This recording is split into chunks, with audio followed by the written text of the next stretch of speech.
Welcome back to Whispers at Night. Tonight's 6 most disturbing true Oregon horror stories.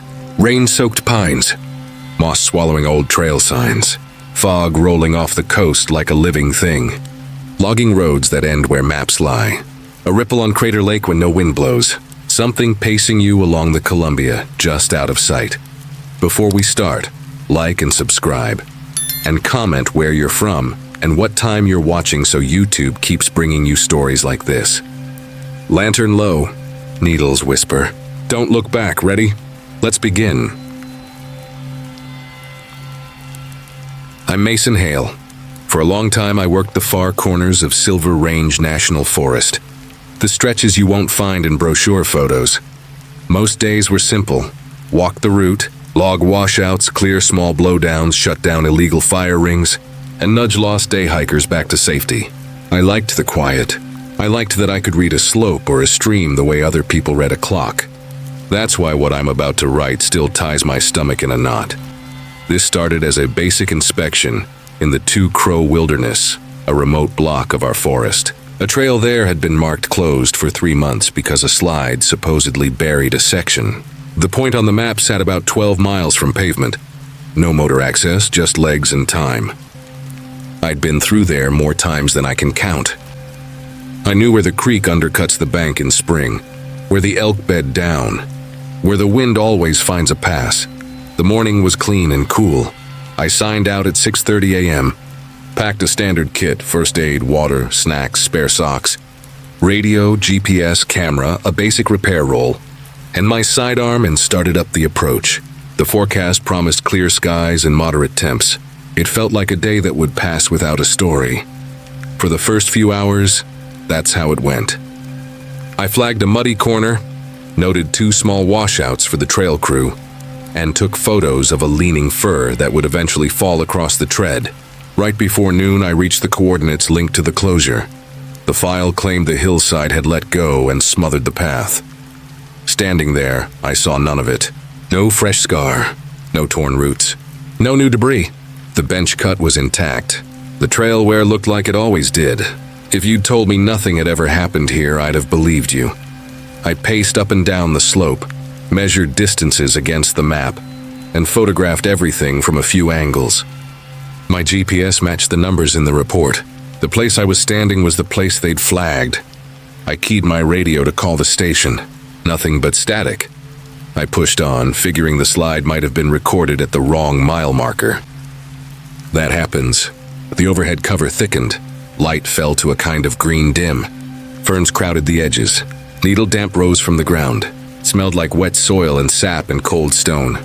Home smells for me. Then the forest dropped into a hush. No wrens. No insects. Not even the far rustle of a squirrel.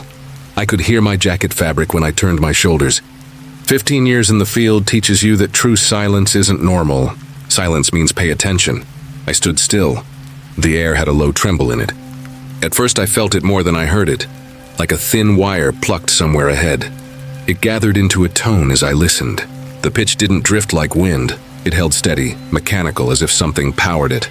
We don't have lines out there. No cabins, no generators. Just rock, timber, and water. I checked my GPS again. Still on the trail, still deep in the middle of nowhere. I moved slowly in the direction of the hum. As the sound grew stronger, the woods looked wrong in small ways you only notice if you've walked a place for years. Tips on young branches were browning early. Sword ferns that usually choke the tread were sparse. A mossy log I remembered as bright green was gray and dry. Another 10 minutes and I stepped into an opening I didn't recognize. That was the first shock. I know the bends and clearings on this route like rooms in a house, and this one didn't belong. It was nearly a perfect circle, maybe 50 feet across. Nothing grew inside it. The soil looked baked and tight, smoother than any forest floor should be. Lines and arcs were cut into the surface with a precision that made my head go quiet. The hum was strongest there. Wasn't loud so much as physical, like it traveled up through my boots. At the center stood a thing I don't have a proper word for. Object is close enough. Was dark in the way fresh charcoal is dark, only duller, as if it ate the light around it. 8 feet high, perhaps 4 feet across, cylindrical but not exactly. Its sides had a slight taper that made it feel wrong to look at. No seams, no hinges, no visible joinery. The same fine markings carved into the ground ran across its surface too. A slow pulse moved through it, steady as breathing but colder. Everything in me said to turn around. Training answered with a different reflex. Note what you see, record what you can, stay calm. I kept to the edge of the ring and took photos. Wide frame, close on the cuts in the soil, shots of the object for scale with my pack in view. While I did, my gear turned unpredictable. My compass needle spun like a toy. The GPS threw an error I'd never seen. I looked at my watch, analog, reliable, and the hands had stopped at 11:47. It had been ticking less than an hour before. The tone shifted, layering on another note, then another, the way chords stack. The air seemed to shimmer, not heat. The temperature on my skin didn't change, but the light wavered as if something was bending it. Movement brushed my right side vision. At first I thought it was shadow. Then the shadow had shape. 3 figures stood in the tree line, tall and narrow, longer than people, too smooth in the way they moved. They didn't walk. They slid, like their feet weren't part of the job. Where faces should have been was a deeper darkness that refused detail. They traced paths along the inside edge of the clearing, sweeping the same lines cut into the ground. For a moment I wasn't part of their world. They didn't look my way. I raised the camera again and tried to quiet my hands. One part of me screamed to sprint. The part that had filled reports for years said, "Get evidence." One of them stopped and turned. I felt its focus land on me like the pressure change before a storm. It raised an arm, something arm-like, and pointed. The sound snapped sharper, urgent, almost like an alarm. The other 2 turned too. A wave pushed through me, not heat or cold, just force. A full-body warning that made my nerves flare. The camera screen blinked and went black despite a full battery. The radio, which had been hissing, went dead. The GPS display smeared and failed. Decision made. I backed toward the trees, kept my eyes on the 3 at the edge. They didn't cross the circle. The hum pressed harder, as if the air itself wanted me gone. As soon as the first branches brushed my pack, I turned and ran. I took the kind of strides you take when you don't plan anything beyond the next step. I hurdled a log I would have normally walked around. I cut a corner too close and almost rolled an ankle. I didn't stop until my hand closed around my truck's door handle. Even with the door shut and the engine firing, I could still feel a leftover vibration in my bones, like the sound had sunk into me. The drive out blurred. My thoughts looped, facts, doubts, questions. Report what you saw. Expect to be dismissed? Do it anyway. Back at the station, I asked my supervisor for a private room. I told him straight through. Closure file, wrong site, silence, hum, the ring of dead ground, the object, the figures, the gear failures. My exit. He listened. He didn't roll his eyes or crack a joke. He wrote times down. He asked how far the ring was from the supposed slide. He stayed calm, which made me grateful and uneasy all at once. He asked to see the photos. We scrolled through the card. Forest, trail, rocks, a few maintenance notes. Nothing else. No ring, no markings. No central object. No figures. The files recorded an ordinary hike. He suggested dehydration is sneaky, and altitude can mess with your head. He told me to take several days, hydrate, sleep, come back steady. He didn't call me crazy. He didn't have to. The implication sat between us. I tried to sell myself on his theory. It would make my life easier if I could. But the memory didn't smear. It stayed crisp. The texture of the soil, the cut of the lines, the way the light bent. The feeling of being singled out by something I cannot name. I filed a request to go back with a partner. Denied for safety. I was reassigned to short patrols near roads and picnic loops. Ease back in, he said. His voice was kind. His eyes were tired. 3 weeks later, I went into our system to pull the landslide paperwork that started this mess. I wanted to compare the original photos, look at the GPS stamp and see if the error was a simple bad coordinate. The file was gone. No slide record in that zone. No closure order. No patrol assignment with my name on it. According to the computer, I had never been tasked to walk that trail that day. It felt like someone had swept a hand across a table and everything had dropped to the floor without a sound. I brought it up with my supervisor. He said I might be mixing patrols in my head. He said stress makes dates slip around. He told me to focus on current work. I heard the message. Drop it. That's when I understood this was out of his hands.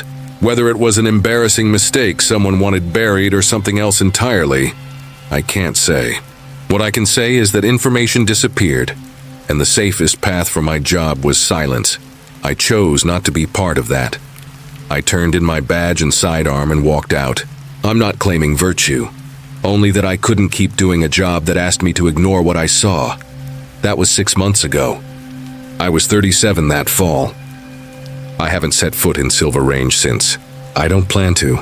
On windy nights, though, a thin tone sometimes threads through the pines near my place. Maybe it's in my head. Maybe not. Either way I hear it, you don't have to believe me. My camera didn't. My own agency didn't.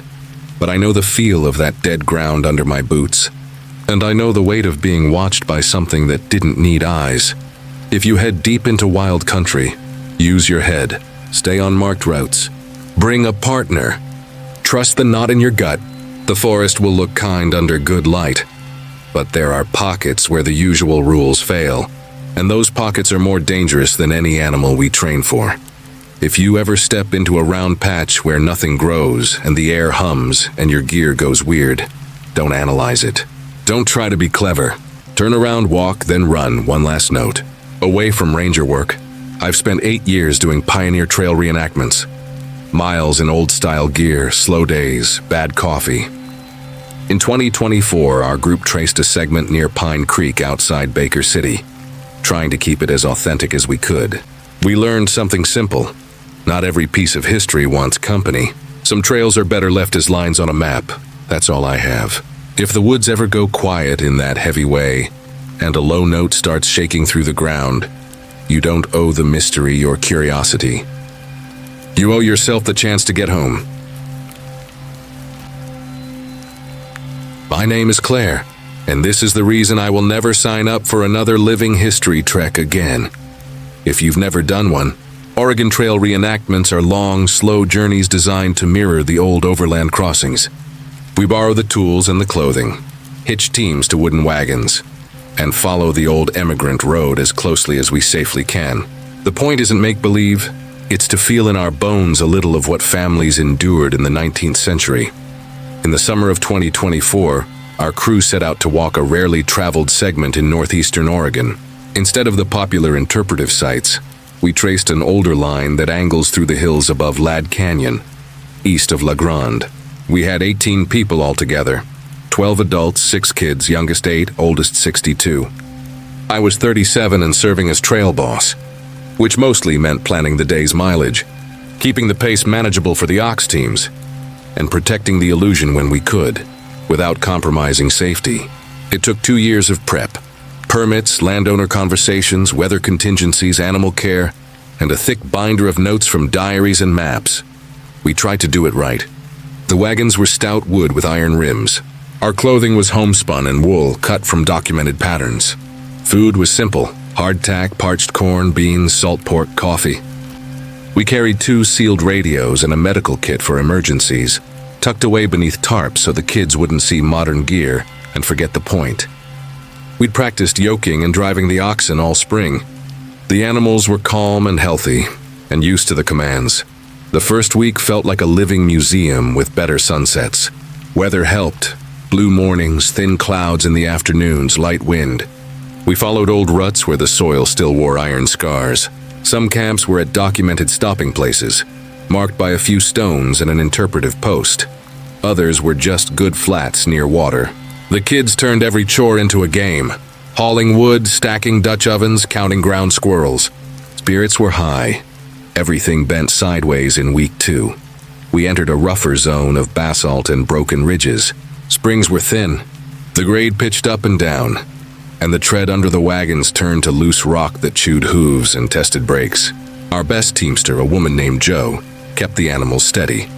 But we shortened days and added extra rest blocks because forcing miles out there would be foolish.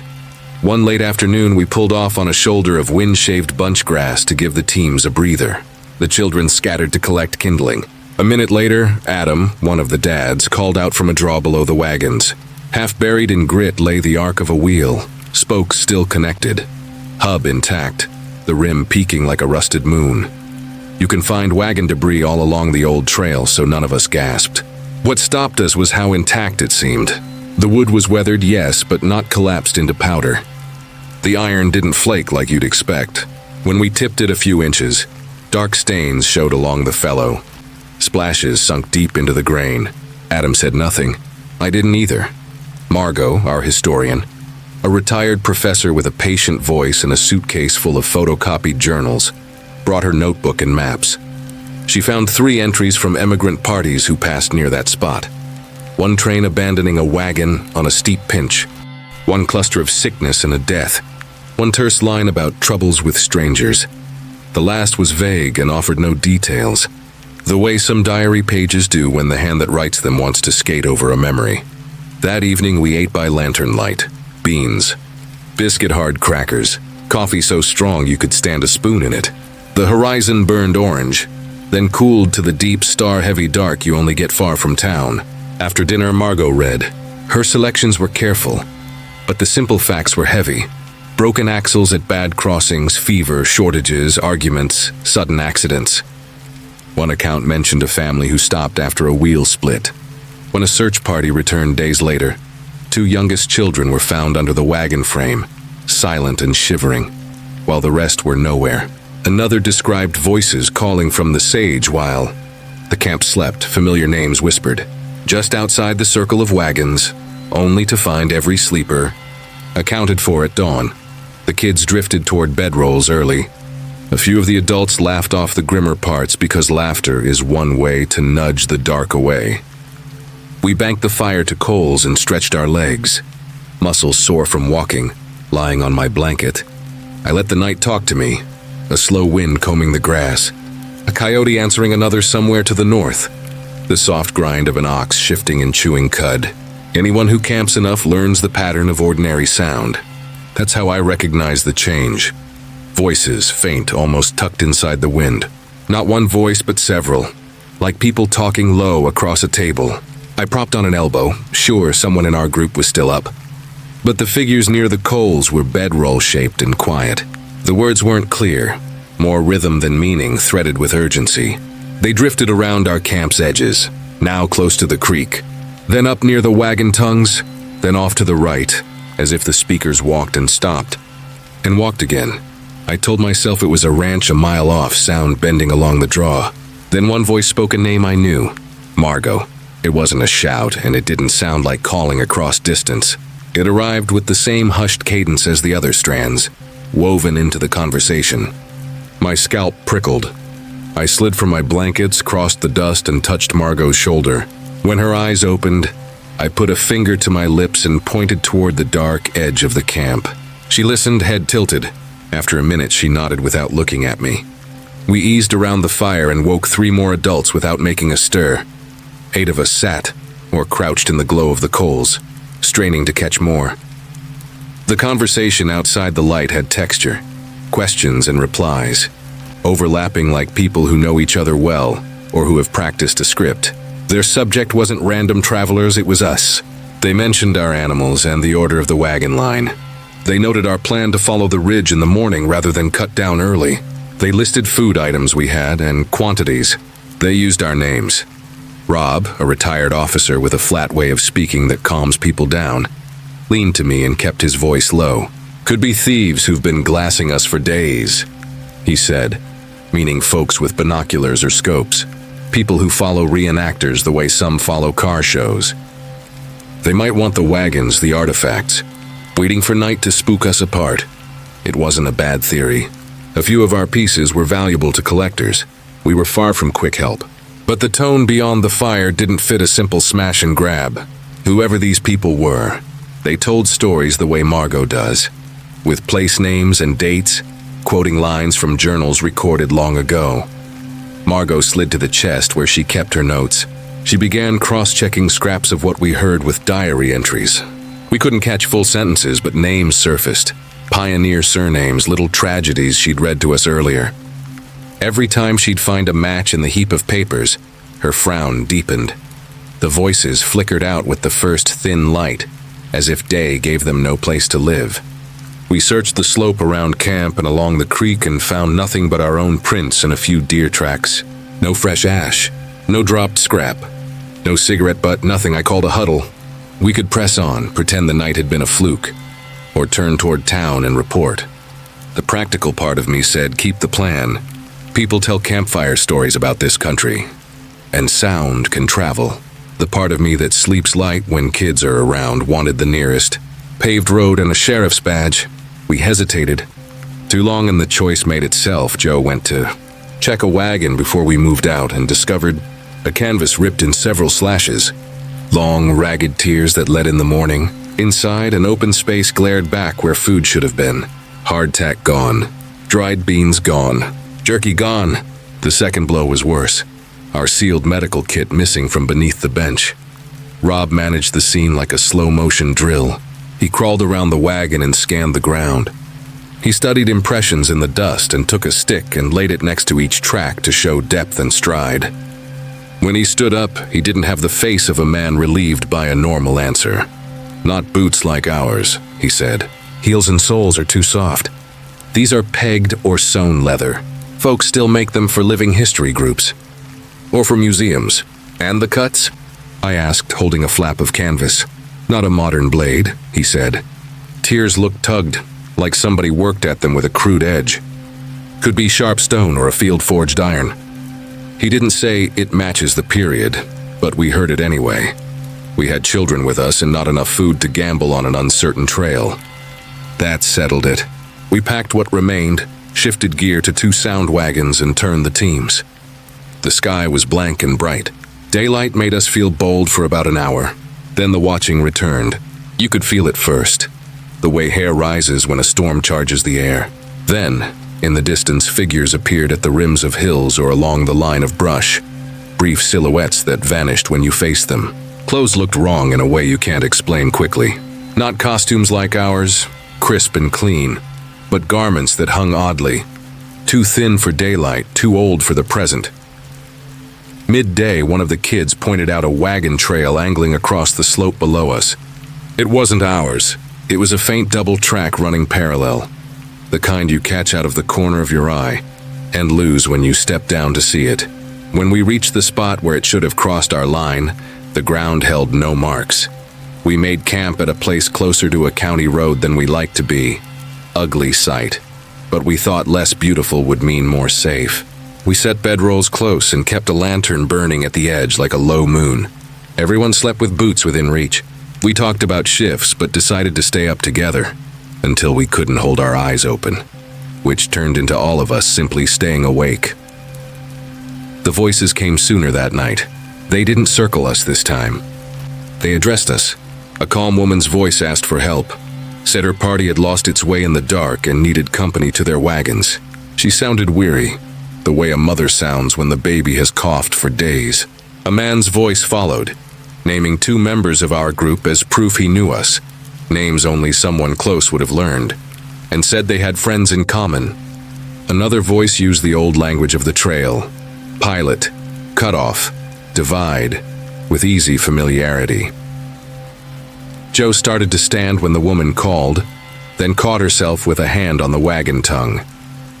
Rob shook his head once. We stayed put. The next call was a different pitch, like a cousin or neighbor you've always trusted. And the words wrapped around a person the way a familiar song does. Then they tried for Margot. Margaret, the voice said, crisp and warm. It's me. We've found a site you'll want to see. Bring your notes? I felt her flinch next to me. She squinted into the dark, lips parted to answer, and then bit the words in half. She wrote down grant proposals and lecture notes for a living. This one reached for her where she kept those things. No one left the circle. We spoke to each other in short reminders. We're staying together. Morning isn't far. Say your kids' names and hold them close. Voices from the dark changed tactics, pleading, then mocking, then patient, then angry, like faces turning around the same head. They used truths against us, small personal details you'd only learn by watching a camp for days. I don't know if they learned those things this week, or if they carried them from elsewhere. When day broke, the world looked ordinary and a little ugly, the way a carnival does when the lights go down. We rolled at first light. I radioed for a unit to meet us where the county road touches the old emigrant corridor. The kids didn't talk much on that last stretch. The adults pretended to talk about nothing and failed. In town, we went straight to the sheriff. The deputy on the front desk brought us to a back office. The sheriff listened with a careful face, asked for a map and made notes. He didn't even blink at the phrase "voices at night" until we listed brands of food that were gone and the missing medical kit. That made it plain this wasn't just the wilderness playing tricks. When we marked the spot on his old wall map, his mouth tightened. "You're not the first," he said. He leaned back, eyes on the ceiling for a moment. "We get hikers, hunters, reenactors, ranch hands, the odd historian, even a couple of grad students, coming in with pieces of your story. Figures in old clothes, folks who know too much about them. Camps bothered at night, supplies missing. Sometimes it stops at scaring. Sometimes it doesn't." He wasn't making a speech for tourists. He looked tired and honest. The way people look when they've turned the same problem over so many times, the edges are smooth. He offered two possible explanations without pretending to love either. The first, a loose community of obsessives living out a version of the past in the breaks and draws, preying on people who wander into their country. The second he didn't name fully. Just a slow shrug and the words, "Old stories have long legs here," which in sheriff speech means he had files that didn't settle cleanly. We filed a report. We answered the usual questions. We never saw our food again and no arrest followed. A week later, when I called to follow up, the case status was the technical phrase for, "We looked and found nothing we can use." I dissolved our little association. It hurt to do it. We'd started as a book club that preferred dust to lectures and turned into a crew that could cross a ridgeline in rhythm. But my duty was plain. You don't bring children into a place you can't read anymore. The fallout landed unevenly. 2 of the kids refused to camp the rest of the summer and woke at night, certain someone was murmuring their names from the backyard. One adult stopped driving lonely county roads. Another kept a light on all night for months and no longer laughed at the idea of house whispers. Rob pretended he wasn't rattled, but he cleaned and repacked his gear 3 times in a month, like a man who planned to leave at a minute's notice. Margot tried to keep teaching. She powered through 2 guest talks on the overland migration, and then called me in tears on a Tuesday night. "I can read the words," she said, "but now I hear them." She boxed her Oregon Trail binders and put them in her garage. As for me, I keep thinking about how thin the line is between study and obsession.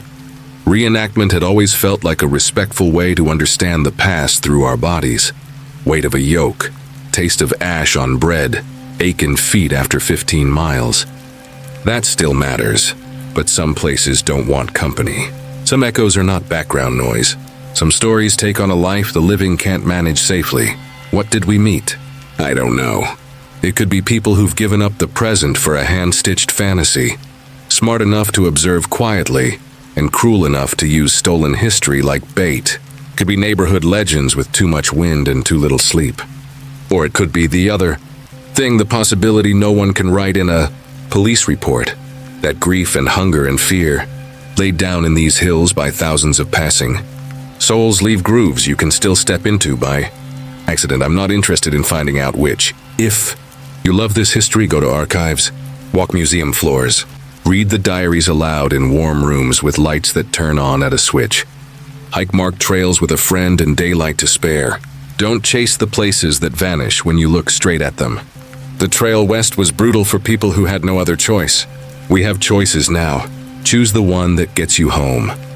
I still hear things some nights, not words exactly, just the cadence of conversation surfacing in the sound of wind across grass. Maybe it's a trick I taught myself by listening too hard for too long. Maybe not. Either way, I no longer lean toward the dark to find the speaker. I close the door.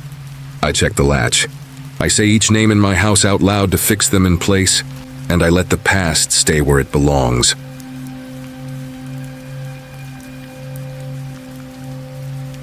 My name is Daniel, and for 12 winters I worked maintenance at Obsidian Rim National Park, a high lake in a volcanic bowl that hides under snow most of the year. People picture postcards. Blue water, clean air, big sky. They don't picture February when the road is buried. The buildings groan under drifts, and the only way in or out is by snowcat or skis. From late fall until late spring, vehicles stop at the gate. After that, it's a handful of us keeping lights on and pipes from bursting while storms stack up like freight cars. I liked that life. The quiet felt honest. When the wind dropped, you could hear your own breath and maybe a raven crossing the rim. The work was hard and simple. Shovel roofs, fire boilers, check generators. Keep the visitor center from freezing. Fix whatever the last storm bent or broke. The pay wasn't great, the hours were long, but the place made sense to me. I'm 38 now, and those winters are still the clearest months in my memory, until the season that changed how I see that place. Our crew was 4 that year. We stayed in small staff rooms near the rim buildings. A short walk through a tunnel we dug and kept open after each whiteout. Radio contact with the regional office worked when the weather felt polite. Most days it didn't. We learned to plan around silence. The week it started, storms came in back to back. 6 feet in 5 days, then another 2 overnight.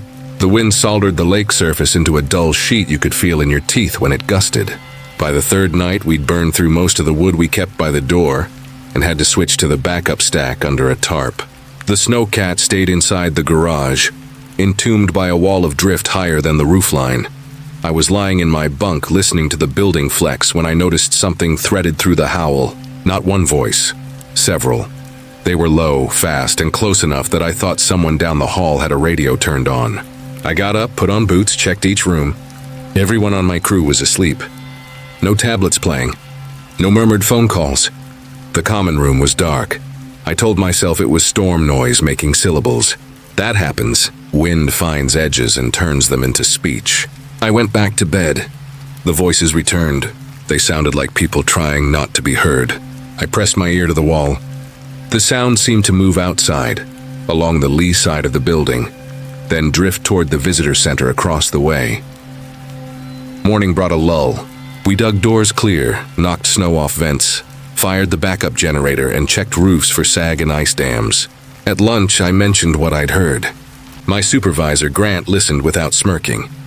He said long stretches without new faces can twist your senses, that plenty of winter hands reported odd sounds in bad weather, that it passes after sleep and daylight.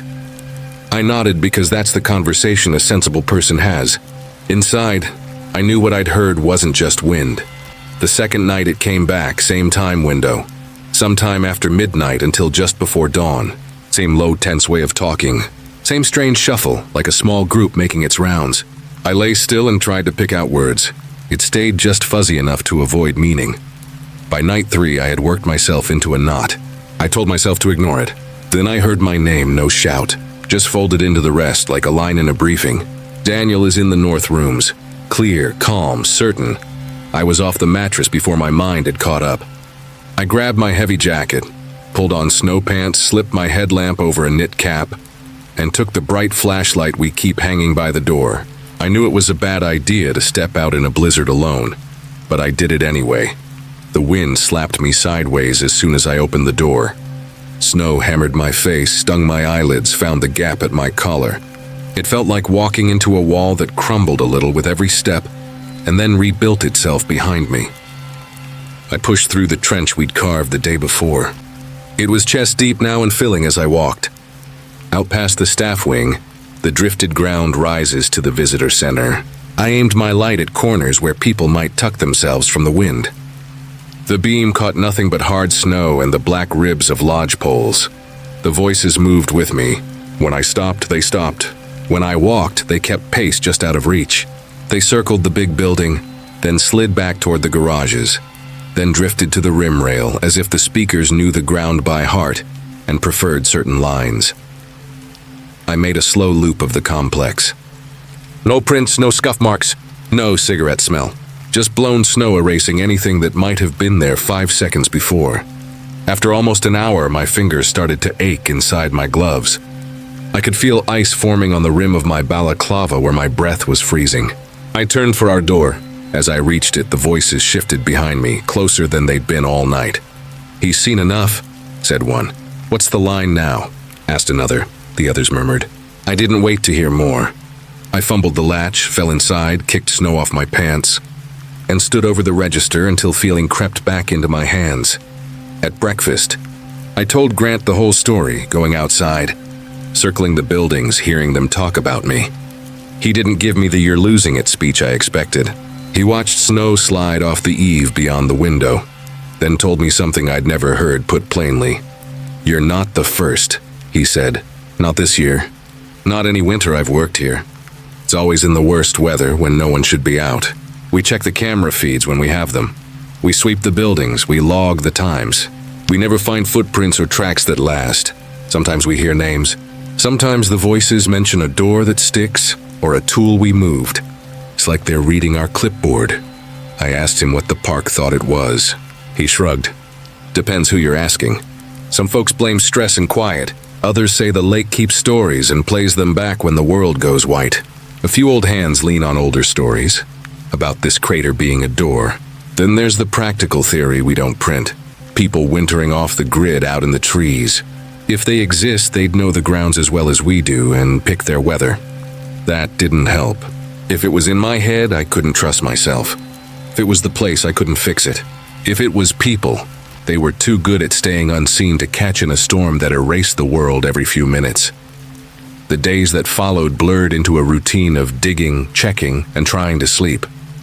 The voices kept their schedule. Midnight to near dawn, urgent, controlled. When I worked alone, clearing doors, checking a locked shop, bleeding air from a line, I'd catch them through concrete or over the roof, and my whole body would go tight. They commented on small things in ways that made my skin crawl. He took the blue sled. He moved the diesel cans inside. He'll be at the boiler 1:30. One night I heard them map our rooms. 2 in the west, 1 empty. Daniel's jacket on the chair, spare key under the tray. That detail wasn't a guess. They had to be watching or had watched long enough to guess perfectly. I changed my habits. I varied the order of my checks. I never took the same path twice in a row. I kept a second radio on, even indoors, and set a timer to ping the others every half hour. I slept in my clothes. I moved the spare key. I tucked a small emergency roll in my pack. Extra hand warmers, headlamp batteries, survival blanket, food packets. It made me feel smarter until the voices shifted with me. He switched his route. He's carrying the red kit now. He left the radio in the garage. Wait. The night that fixed my decision to leave came near the end of the month. A south wind had carved tall, smooth shapes out of the snow, like thrown pottery. The temperature fell hard after sunset.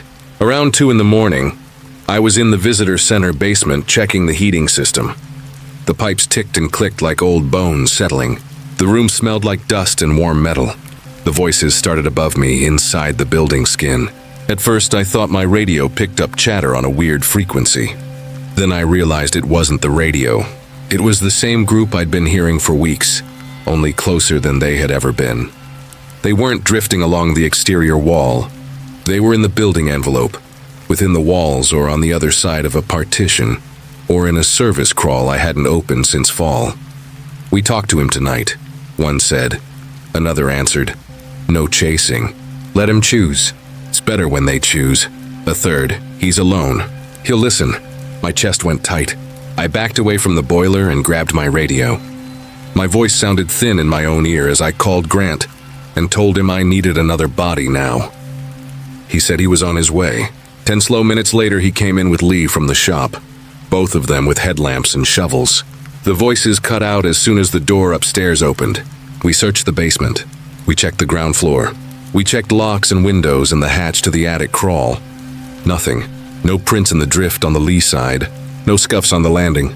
Just the hard feeling of having missed someone by seconds. Grant signed a form the next day that let me go down off the mountain 2 days early. The official note said family matter. The real reason was plainer. He wanted me away from whatever was out there before I got hurt doing something dumb to prove a point. I packed that afternoon.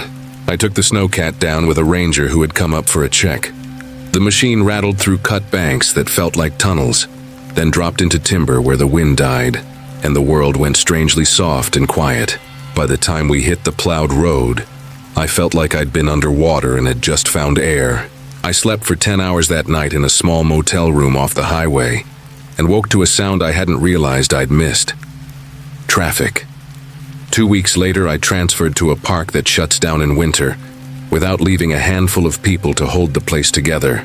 I stacked my snow gear in the garage and told myself I was done with long blizzards, stuck radios, and midnight voices. People ask what I think it was. I don't have a clean answer. I know the easy one. Isolation can bend senses. I know the comfortable one. Storms sing, buildings talk. Tired ears hear music where there isn't any. I also know facts I can't file under just wind. The voices knew the layout. They tracked our routines. They adjusted when I changed mine. They spoke my name and mentioned a key I had hidden under a tray. If it was my brain, it had access to things my eyes hadn't seen yet. If it was people, they moved like ghosts and left no trace a crew of 4 could find in 100 passes.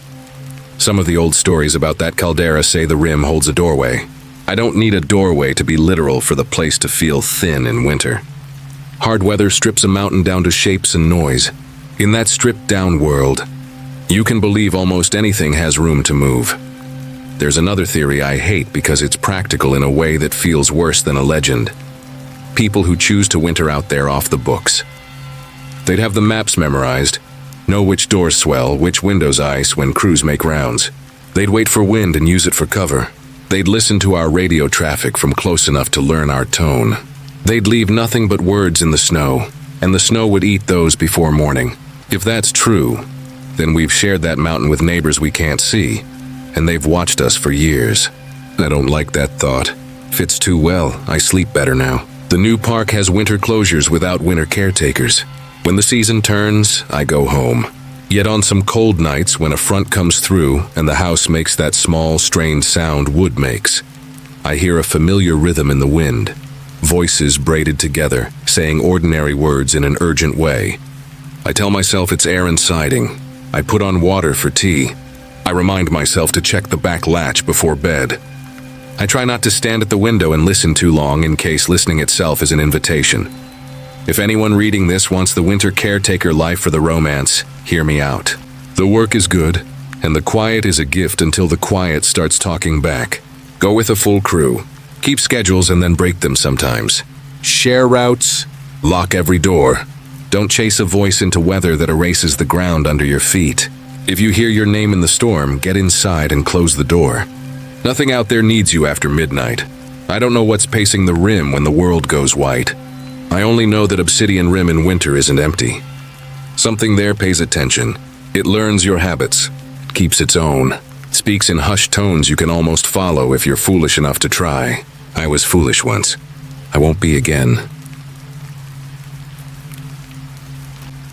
My name is Lena, and for 3 years I chased the rumor of a hidden city under Rivergate. It started as a curiosity, turned into an obsession. It ended as a lesson I won't forget. I caught the bug during my 2nd year at Harbor State.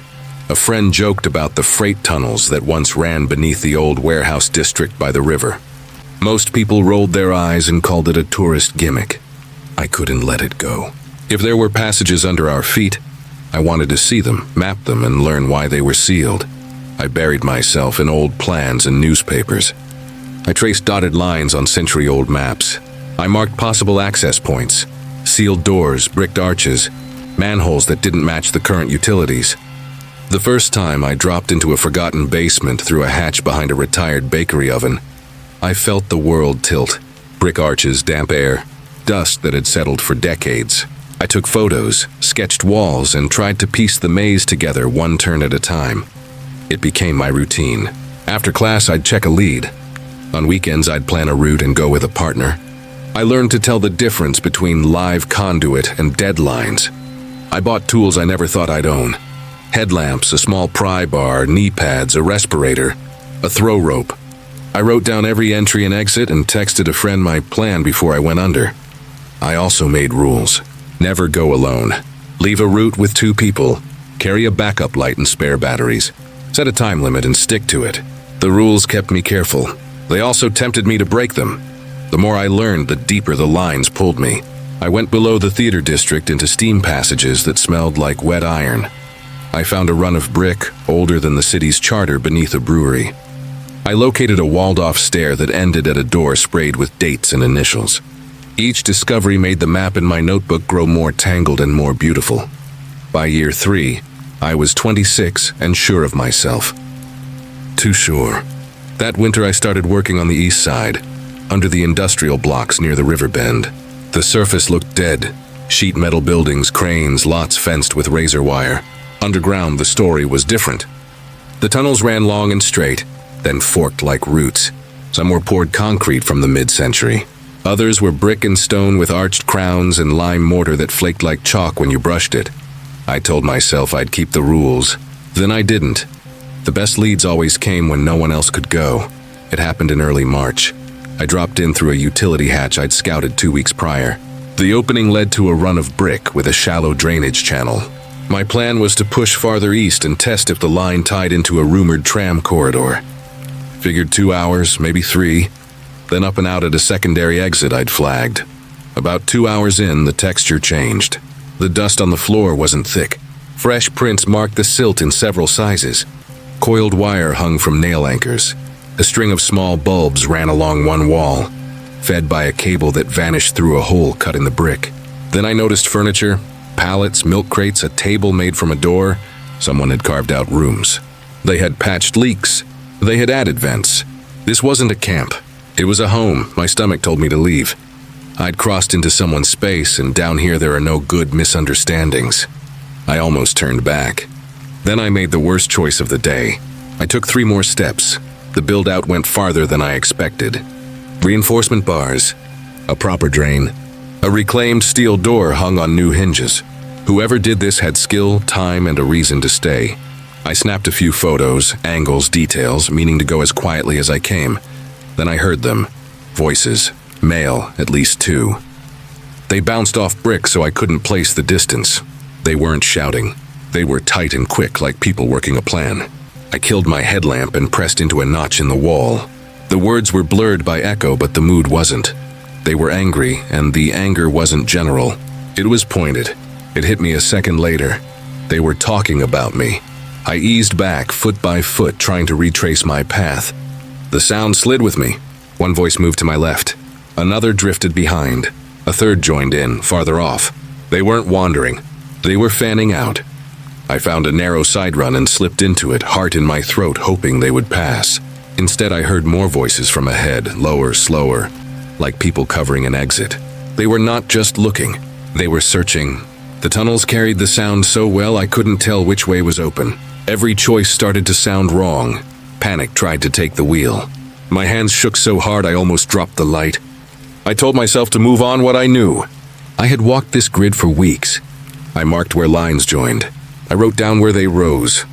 There were exits. I just needed one gap and enough time to get to it. I started using every turn to gain space, then doubling back to throw off anyone following by sound.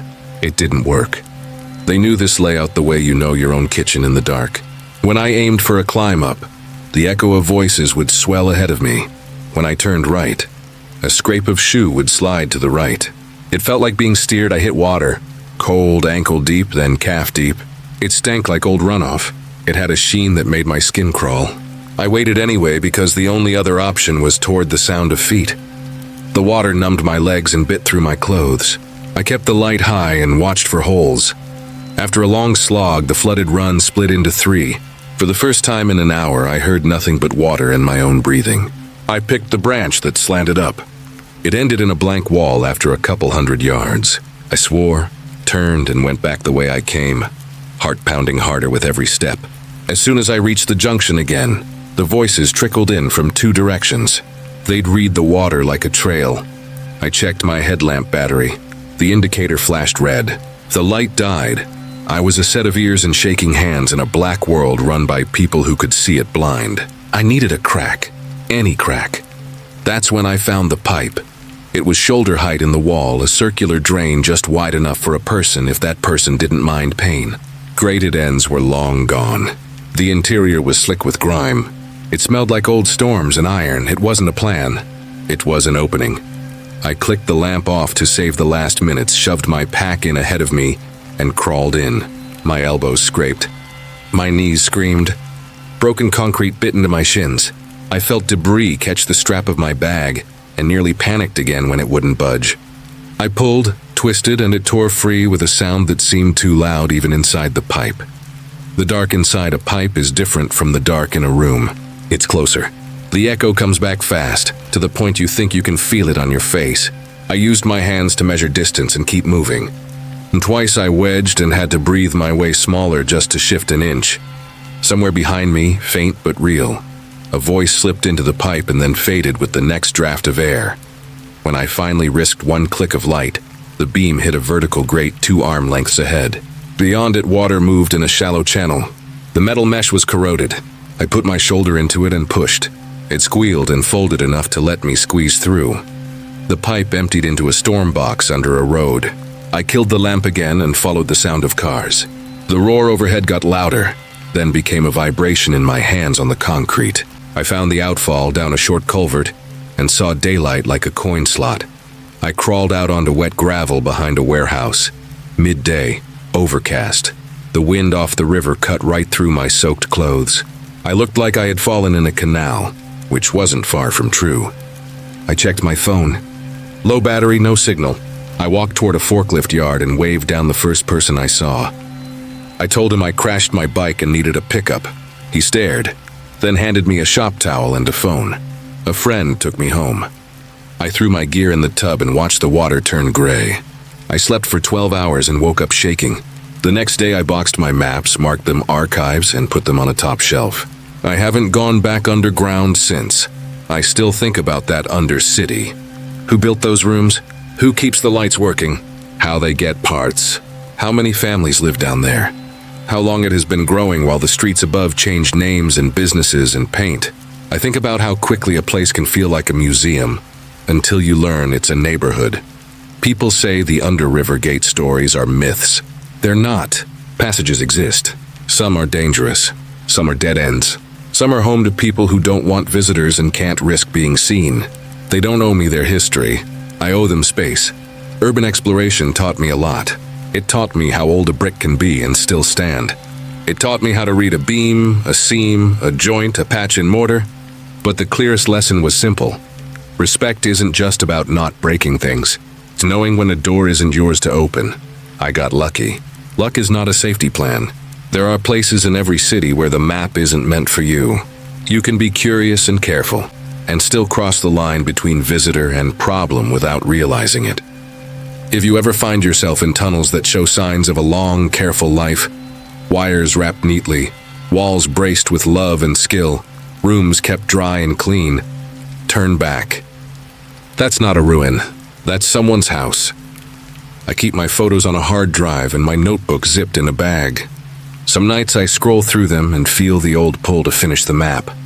Then I remember the way the voices moved like water, closing one path after another. I remember the cold bite of that pipe. I remember the burst of light at the end and the sound of traffic like a hand on my shoulder telling me to keep walking. Rivergate sits on layers. Streets on basements. Basements on tunnels. Tunnels on older tunnels. The city above is busy. The city below is quiet by choice. They can keep it. I hope no one bothers them again. My name is Noah, and after 22 years wearing a badge, I thought Coastal Patrol had no more surprises left for me. I was wrong. What happened last November still sits behind my eyes when I try to sleep. Highway 101 drapes the Oregon shoreline like a ribbon. Small towns, headlands, long empty stretches where the forest presses right up to the guardrail. Summer, it's rental cars and RVs. In the off-season, it can feel like the loneliest road in the state. Whole miles go by without a single set of headlights. When fog rolls in off the Pacific, it swallows sound and light together. I'd spent the last 8 years assigned to the South Coast, mostly from Reedsport down toward the California line, with extra attention on the lonely pieces between Port Orford and the Pistol River. A quiet night out there usually meant speeders, a disabled car, or a late ferry of tired casino patrons who misjudged a curve. Serious calls were rare, and the worst weather usually just meant closing a lane until the wind calmed. This started on a Wednesday in mid-November, 2024. I was southbound, near Port Orford around 10:30 p.m. Thick, marine fog had set in, visibility down to a few car lengths. The kind of soup that makes the world feel very small. Dispatch came over the radio with a stranded motorist report about 15 miles ahead of me.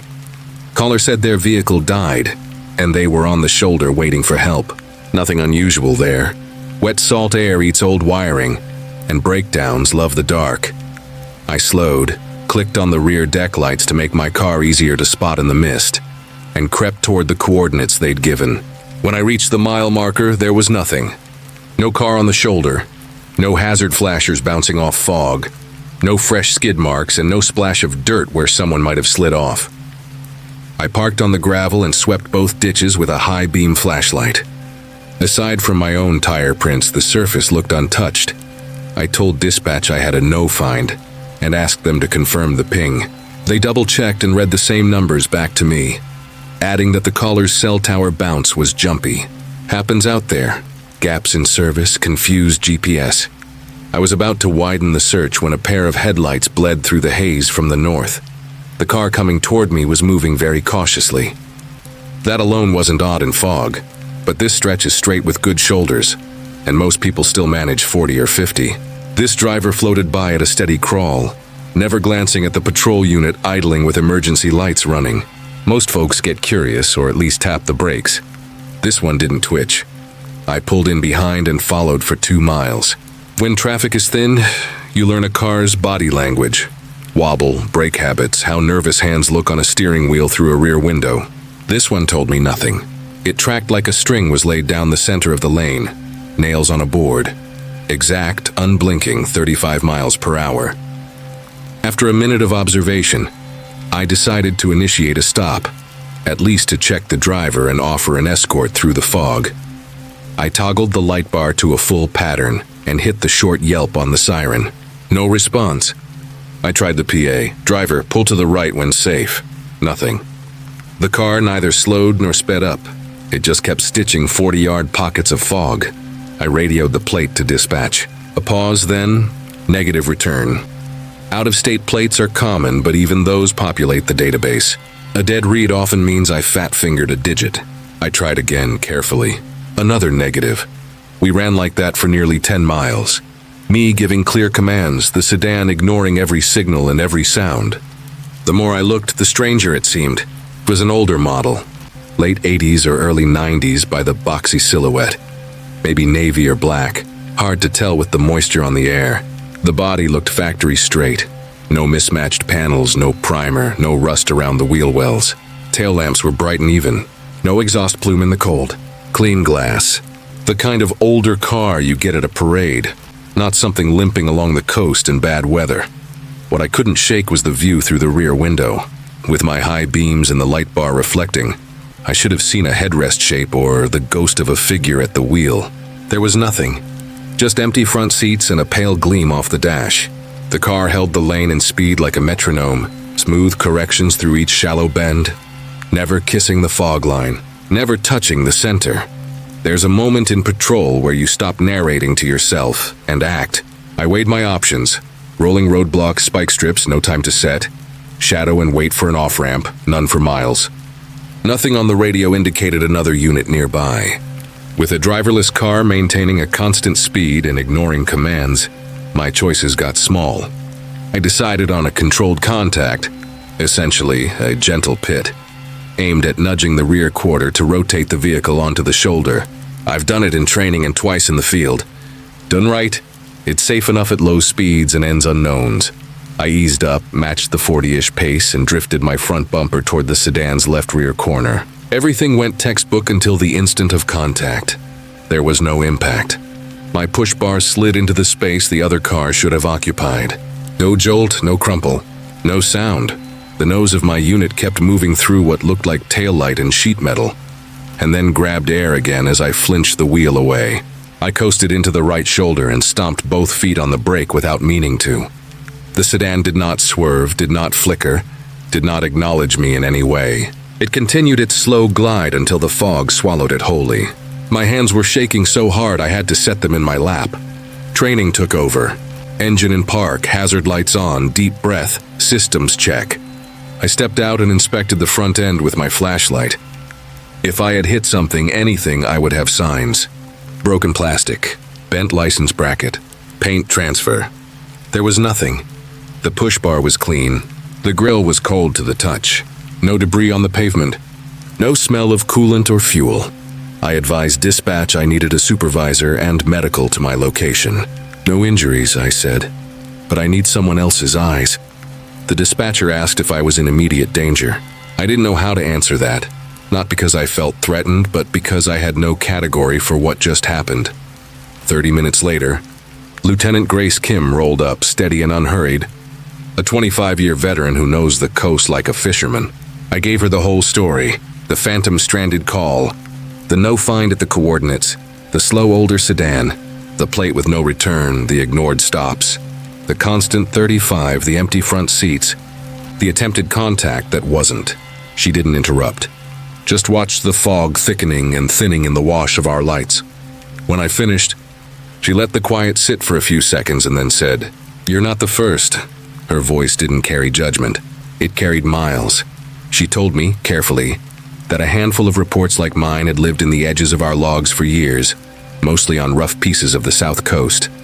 Different shifts, different months, same bones. A vehicle that makes no mistakes at an unnatural, steady speed. No response to lights, siren, or voice. Attempts to engage that come up empty. And then the car simply isn't there anymore. None of those reports went into press briefings. They sit in the system like a stutter, documented, not explained. No citations, no arrests, no case number to close, because what box do you check for a car you can't touch? Then she told me about the old files. Before my time, Highway 101 had a string of missing person cases that never resolved. Some involved drivers last seen heading south at night, alone in poor conditions, who simply didn't arrive. For a few, family members swore they saw their car later. Same color, same plate, days after the person vanished. Those sightings got chalked up to strain and coincidence. The vehicles were never recovered. No swamped wreck in a cove. No crushed metal in a ravine. Just absence. She didn't offer a theory. She didn't need to. The implication was enough. The coast keeps things, and sometimes it shows you a version of what it took. I wrote the incident up like any other, because that's the job. Times, locations, weather, equipment checks, actions taken, observations. The report read sane, if you ignored the center paragraph where physics took a holiday. I didn't talk about it with the younger deputies. I didn't want it to turn into a story swapped over coffee with too many laughs. Over the next few weeks, I went digging on my own time. Newspaper archives, old radio logs, notes left by retired troopers in dusty boxes. The pattern wasn't tight, but it existed. From the late 60s onward, at least a dozen drivers recorded as never arrived on the South Coast, some between Port Orford and the county line. Official searches scoured cliffs, culverts, and logging spurs. Weather and terrain can hide a car for a while, but decades. Families held on to hope until hope turned into anniversaries. A couple of entries chilled me more than the others. Brief mention of possible sighting of a missing vehicle after the last confirmed timestamp. Always at night, always in fog. Always moving too carefully, never engaging. 6 months later, I asked for a transfer inland. On paper, I said I wanted variety and leadership training. The truth is, I didn't want to see that taillight glow again, hovering steady in a white wall, daring me to try another touch. I still get down to the coast on days off sometimes. Old habits, love of wind, the sound of water on stone. But if fog pulls over the road like a blanket and the highway empties, something in me tenses. I watch mirrors more than I should.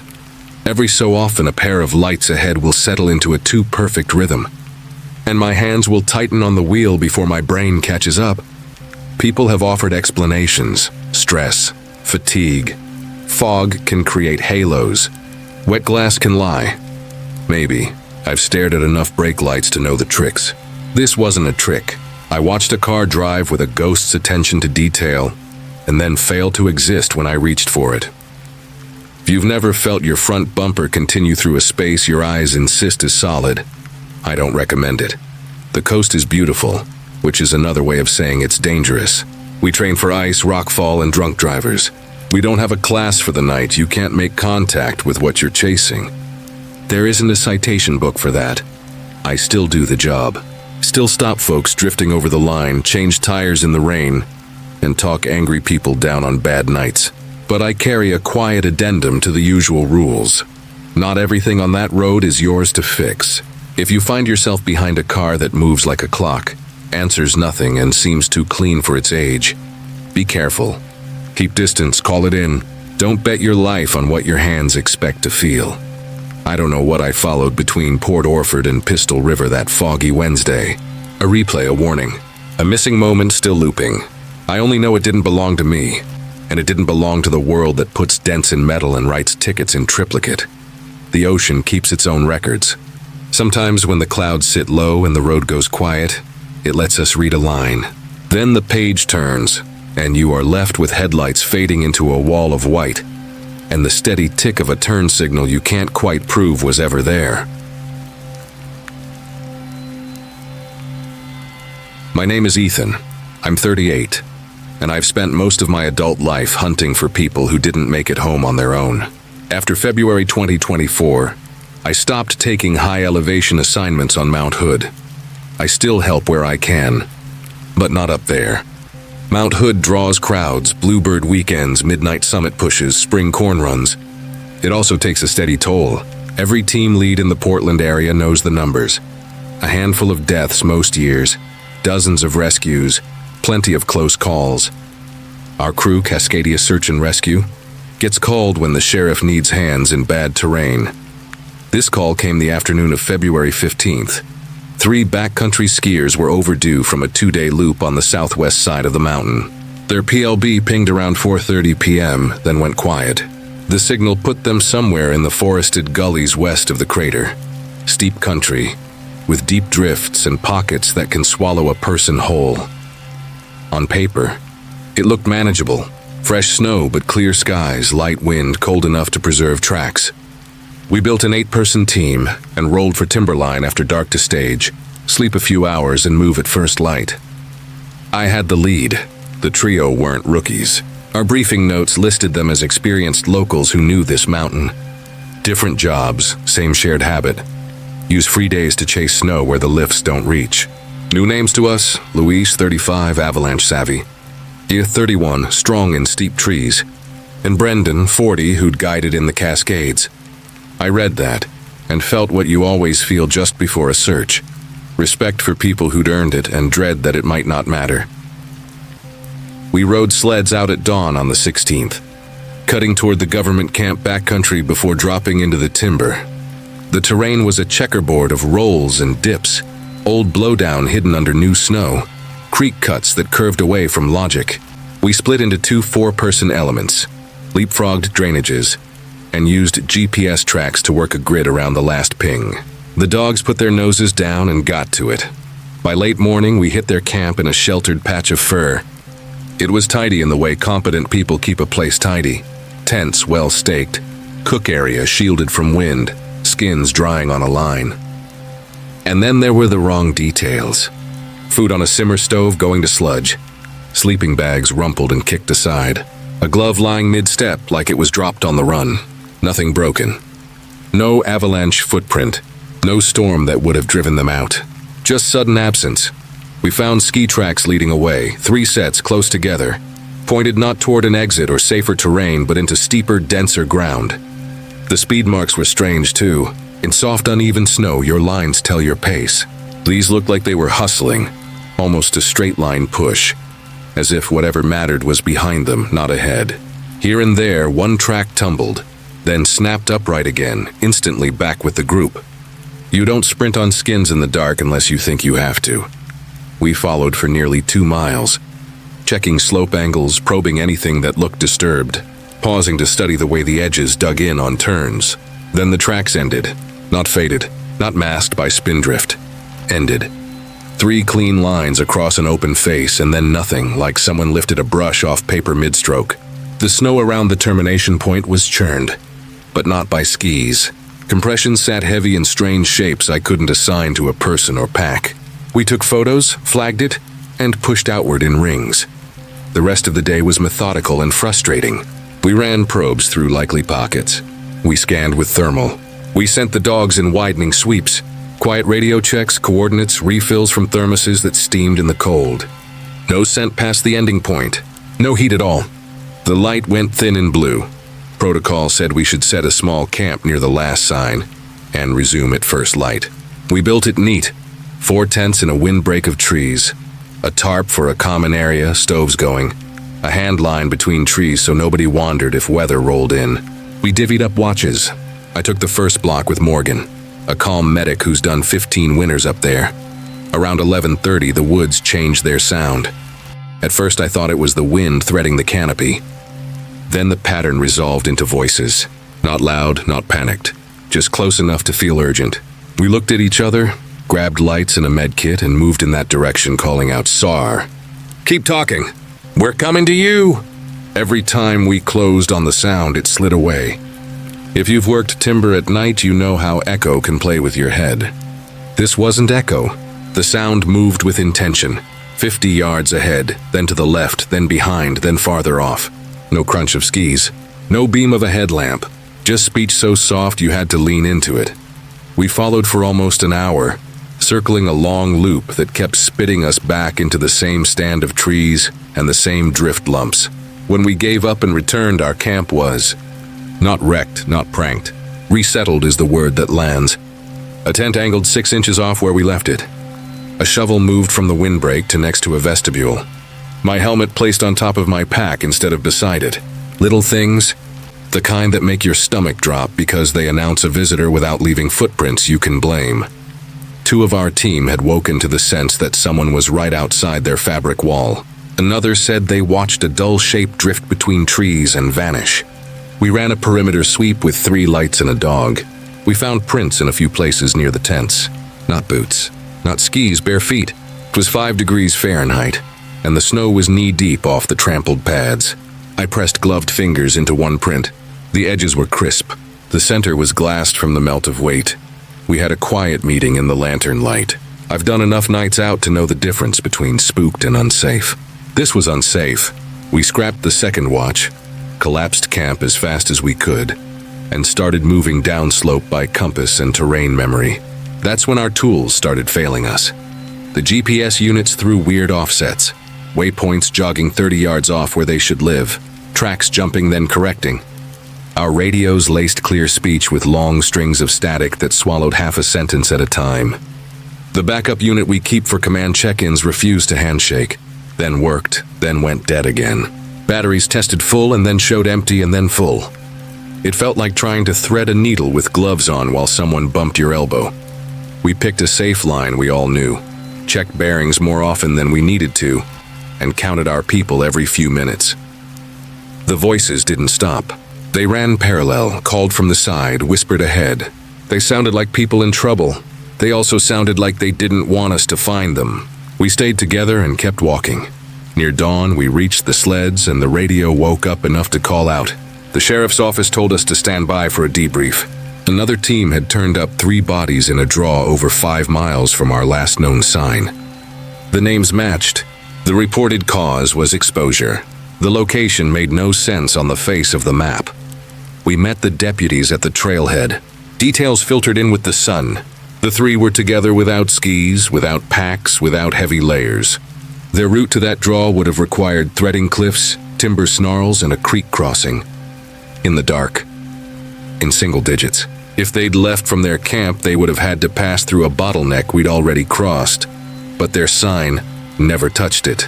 The official report went the way most official reports go when the scene defies what you can prove. Bad choices in a harsh place.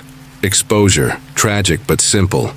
We all know the mountain can make smart people small and wrong fast. We also know when an explanation wraps a bow on a box that isn't empty. I wrote down what we saw, heard, and measured. I included the prints. I included the way our camp shifted by inches. I included the fact that the last tracks ended in a clean line. The county thanked me and said the families didn't need those parts. I don't blame them for making that call. A week later, I asked to move to our lowland team. I said I wanted to focus on flood work and missing urban hikers. That was partly true. Mostly, I didn't want to learn more about what walks in the snow above the tree line when the voices start. People ask what I think happened. I don't know. The simple story fits in a file. 3 capable skiers got turned around. Panic set in. They shed gear to move faster. and the cold did its job. But simple doesn't account for a stove left running, for 3 lines of tracks that end mid-slope, for bare feet near our tents in air that hurts to breathe, or for gear vanishing between one point and another without leaving the trace we live on as rescuers. Some folks lean into old stories, thin places, echoes, mountain ghosts. Others say there are people living rough who know the ridges and use the weather as a shield. I can imagine either and neither. What I can't shake is the feeling of being watched like we were the lost ones, like we were the subject of a plan we couldn't see. If you go up there, carry your 10 essentials, check the forecast, tell someone your route and know how to turn around. If you work SAR, remember that your training will save lives until you meet the one night your training teaches you to leave. Listen to that lesson. Keep your team together. Don't chase a voice that won't let you close the last 20 yards. Mount Hood will always be beautiful to me. It will also always be a place where my world felt thin and unfamiliar. I still run drills in town, still stack rope, still teach people how to make a bivvy warm enough to see dawn. But when the snow line drops and someone suggests a high country search, I find a different assignment. There are hazards you can point at on a map. Cornices, glide cracks, tree wells. Then there are the ones you can't diagram. We met the second kind that night. The mountain kept the truth of it. We brought everyone on our team home. That has to be enough.